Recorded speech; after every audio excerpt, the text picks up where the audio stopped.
Hey guys, Roxabox90 here with another Musings video. This one is going to deal with investing in magic cards. I want the video to focus on some of my own experiences and thoughts about investing in magic and deciding what to invest in, how to invest in, and so on. I'm going to start off first with a couple of stories about me and investment things that happened to me, kind of taught me some lessons to give you an idea of where I'm coming from. So the first one is my Vendilion Clique story. Okay, so for those who don't know, this is Vendilion Clique. It's a ridiculously awesome, powerful card. It's used in Legacy, it's used in Modern, it's ridiculous. I'm not going to explain here why it's ridiculous, but just trust me, it's ridiculous.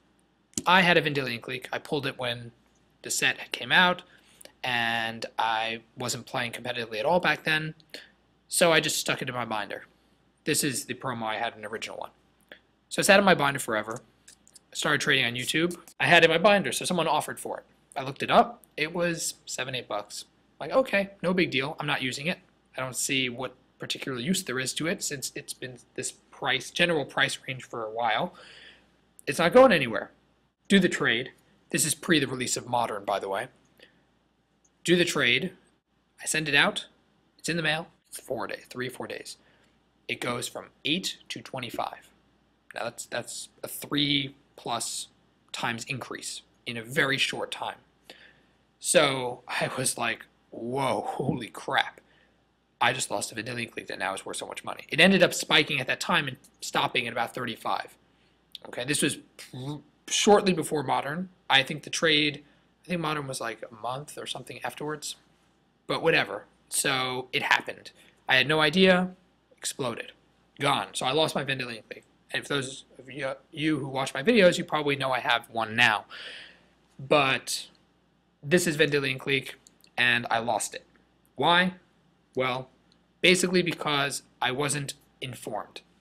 That's number one thing that I learned from that is you need to, when you're considering investing in something, you need to be informed about the general magic community, what's going on as best as possible. This doesn't mean you have to read tons of articles and be subscribed or connected with Star City, Channel Fireball. It doesn't mean you need really any of those things. You basically can just follow a general broad sense, just play magic. You get a sense of these things over time, which I have because my second story, Jace the Mind Sculptor, and then we'll get into the nitty-gritty of the topic. Jace the Mind Sculptor, I got mine when he was $40-50. Why? Because I saw he was at his probably all-time low, barring anything else Wizards does. This was after he was banned in Standard and when he was banned coming out of Modern.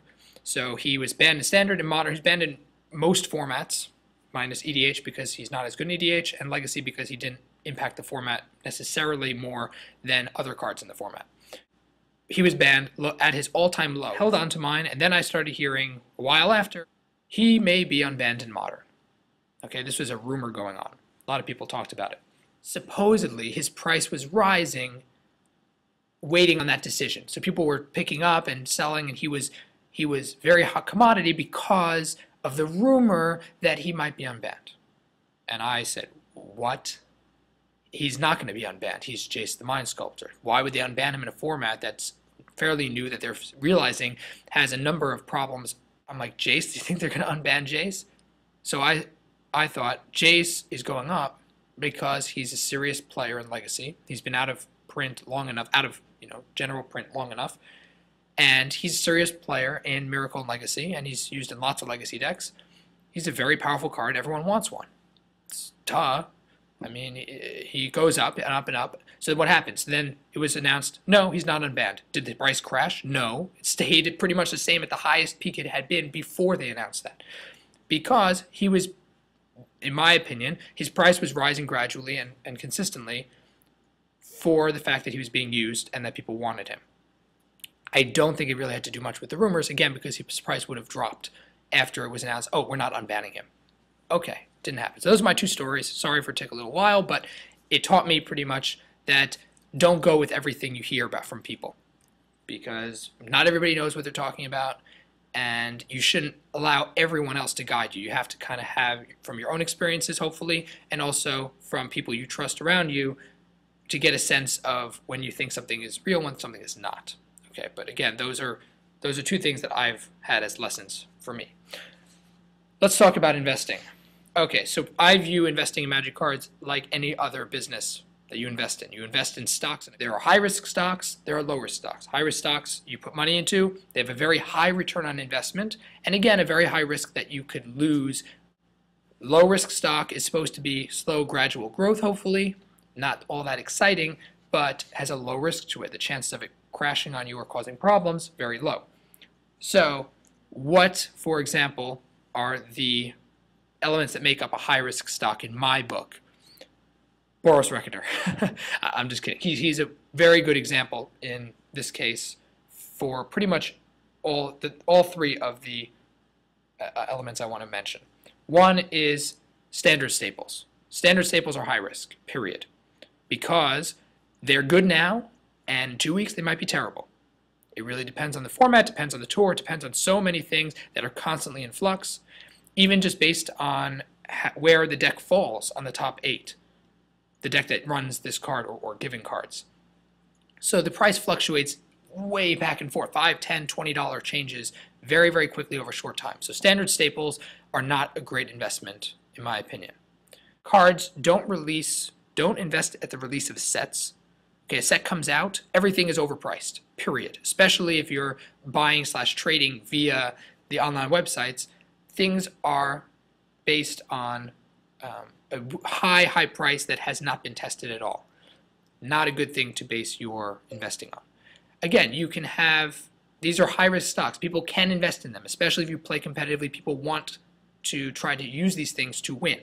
So fine. But for most people who are thinking of investing in something, they want to keep it in mind. These are all very high-risk options.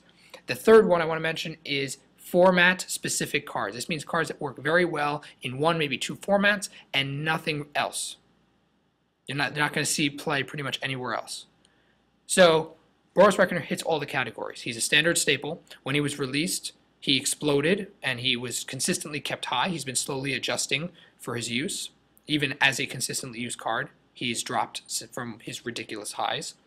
And he's a very format-specific card. You can kind of use him in modern, combo decks, of course, and he's used in standard also. But he's not going to be used in EDH Commander. He's not going to be used in Legacy. And so his life is based very much in these two formats. And I think even in Modern, he's going to quickly adjust once he leaves Standard anyway and not be the most ridiculous card out there. Those are examples of high-risk things to consider when you're investing. They all have a very high risk of losing or a very high risk of exploding. Again, you kind of have to feel out the format. Low-risk things are more along the lines of cards that are multi-format play, of which Snapcaster is huge. He's played in every format.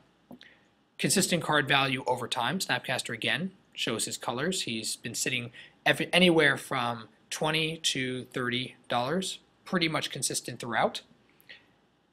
Universal cards that work in a billion decks. Snapcaster, again, only costs 1 blue. He's easy to fit into so many decks from so many formats. So he's quote-unquote universal. He's not limited.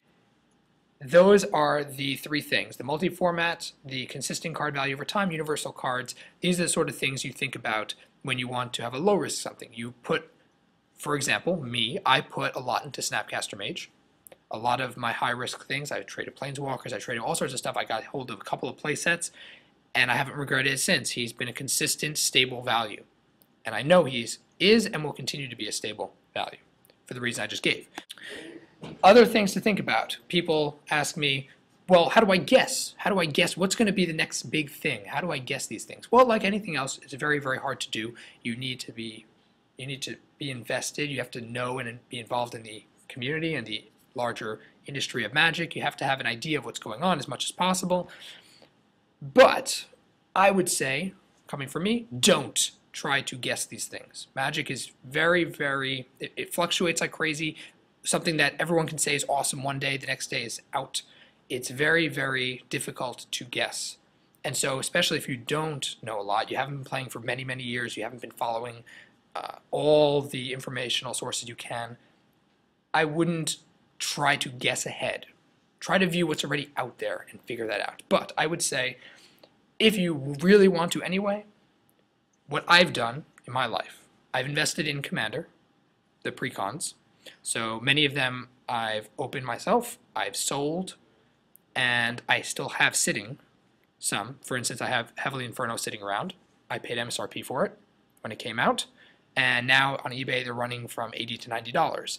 How did I know that? Because they had a limited print run. They're something that a lot of people are interested in having, and they're an interesting collector. Another thing that I've invested in before in the past, From the Vault. This is From the Vault Exiled. Really, any From the Vault works. From the Vault has every single From the Vault has proven if you can get them at MSRP or near MSRP, they will rise over time. Every single one of them so far. That should give you an indicator that if they're making a new one, chances are if you can lay hands on an MSRP, one, the value will be worth your time, and two, it'll hold its stock, right? Third thing I think about, land cards. I would say the reserve list lands, duels, are obviously the most because they are not going to be reprinted. So things like Underground Sea and all the other duels, if you can lay hands on those are a solid investment. But really any of the fetches, any of the duels are all solid value. Land bases, reserve lists, as I said. Also cards that have proven over time to grow in terms of their use, in terms of their value. So a card like Elspeth Nighterrent started out pretty solid and has been just slowly edging and growing up, up, up. She's like 25 now. I remember her when she was 10, and she's been consistently there. She hasn't dropped down very much because she's consistently used Planeswalker. So that's one that grows. She didn't spike like crazy, but she's been slowly edging her way up, and she's not likely to be easily reprinted. She already was. Another card, for example, is Gilda Drake. This card started out at like 10 bucks. Me and my friend got a bunch of them, and they've been steadily rising. Now they're about 30, and they've been fairly stable. They're probably going to rise a little bit, again, by little bits. At the end of the day, with investing, you kind of make up your own mind. You can follow all these things, you can do everything and still screw up. It happens. I've screwed up before, as I mentioned. But if you keep these things in mind, that the high-risk stuff is high risk, the low-risk stuff is ideal for long-term investing, and the items I mentioned, you should be fine. So let me know what you guys think about this in the comment section. As always, Rox90 signing out. See you guys next time.